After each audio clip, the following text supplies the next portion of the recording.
Hi everyone. Today I'm going to attempt this very complex subject of the Blue Mosque in Istanbul in line and watercolor.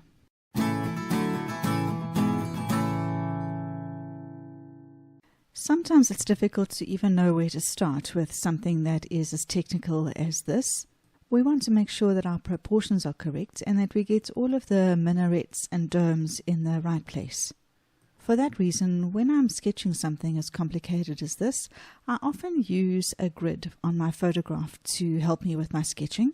There are many free grid apps available, and just choose one and put your photo into that.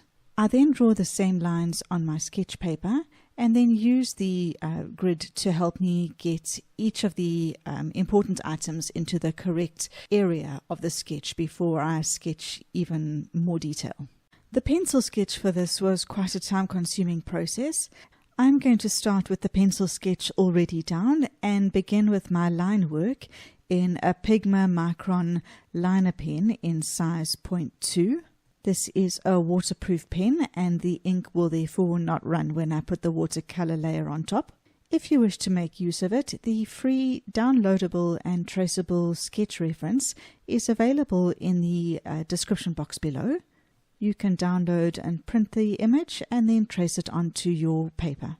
At this stage with the thinner 0.2 micron pen, I'm just using it to make a first pass over the sketch. I will start by just getting a basic outline over the entire sketch. This is obviously quite a time-consuming process because of the complexity of the subject. But at this stage, I'm just going to concentrate on getting the minimal detail down using the thinner 0.2 pen. Now that I've finished the basic line work, I'm going to move on to a thicker sized 0.5 micron pen to do more detailed work. My reason for using pen work in a more detailed painting like this one is different to why I would normally use it in my sketchbook. The reason for using pen in my sketchbook is to get a quick and basic outline of the subject that I'm trying to sketch that day. Once I've got the basic line work down, I normally then move straight to watercolor to get the color in onto the sketch. However, this is far more detailed than any sketch and is also a lot bigger in size. If I had stopped at the point after my first layer and not gone and done the second thicker layer as I'm doing now, the painting might have ended up looking a little bit too sketch-like and not detailed enough. If I came straight in with watercolor now, there wouldn't be very much reason for there to have been any line work in the first place. But the importance of the line work comes in the second layer, where I'm going to use the thicker pen to get more dimension to the sketch. So what my intention is to do in this layer is to use the thicker pen to lay down thicker, heavier lines on the shadow side of each aspect of the mosque. So the light is coming from the left-hand side and the shadow side will be the right-hand side. I will start by putting a thicker line just on each side of the minarets and the domes. And then I will use an almost vertical hatching technique to put some shadow on the right-hand side of each of the pillars and domes as well. You can see that as soon as I lay down the vertical hatching lines, that the pillars start getting a curved three-dimensional look to them. Today I'm going to use a size 8 silver black velvet brush, and the main color I'm going to use for the temple is Sodalite Genuine. Sodalite Genuine is from the Daniel Smith Primatech range. This means that the paint is made up of ground minerals and gemstones. I really like the Primatech range of colors because of their super granulating properties. When mixed with water, they separate out into a variety of different colors that make up the whole. Some people don't like the fact that the Primatech paints granulate and that they don't keep a single monotone color, but that is the thing that I love about them. The only word of caution that I can give if you do find yourself using the Primatech range of colors is that if you pour them into pans and you allow them to set, they actually set very hard and they become difficult to activate with water. Initially, I was quite disappointed with some of the Primatech colors that I bought and put into my set of colors in the pans because they were really difficult to moisten and then reuse again. Therefore, for the best results with the Primatech colors, it is best to use them directly from the tube, and that is what I'm going to do today. So I'm going to start with the minaret on the left-hand side, and I'm going to begin by working wet and wet.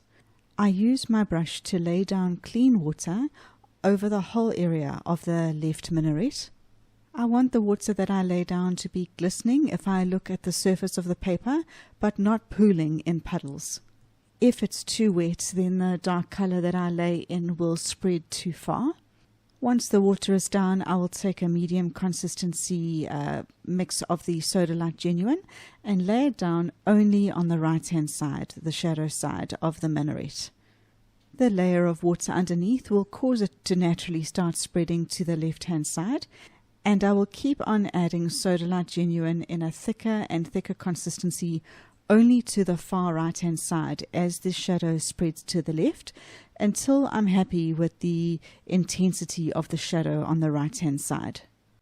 I am going to use the same wet and wet concept and laying in the Sodalite Genuine on the shadow side of each component of the mosque, and I'm going to do that for the entire first layer. I'm only going to work in Sodalite Genuine over the mosque itself, and I will just work one piece at a time, laying down my water layer first and then putting the Sodalite Genuine in increasing intensities only on the right hand shadow side. Keep in mind that this is not yet my shadow layer. This is my initial lay down color just to start getting a gradual increase in the intensity of the color from left to right, but I will do another layer in which we darken the shadows even more. This is just the first wash.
I am then going to use quinacridone gold to do the gold pieces at the top of each minaret and dome.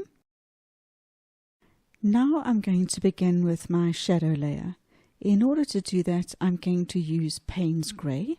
Payne's Grey is a darker color than the Sodalite Genuine, but as a grey it contains quite a lot of blue in it, so I feel that it is a very complementary shadow color to the Sodalite Genuine. I'm going to make a fairly concentrated mix of the Payne's Grey, and without laying any water down first, I'm going to come in and lay some Payne's Grey down on the right hand shadow side of the first minaret. The color won't mix or bleed at this stage. Once I've done that, I will moisten my brush, not have too much water on it, but I will use a slightly damp brush to blend the shadow color from right to left. The aim of the shadow layer is to increase the range of contrasts in the painting. By that, I mean we're wanting to push the biggest possible distance between the lightest lights and the darkest darks on our painting. For the light areas, all that we do is leave those well enough alone. So the only thing that we really can do in the shadow layer is to increase the shadow side. So that is why I'm going to have a look at my reference photograph and find the darkest areas on each section of the photograph and make sure that I push those sections of the painting as dark as I possibly can.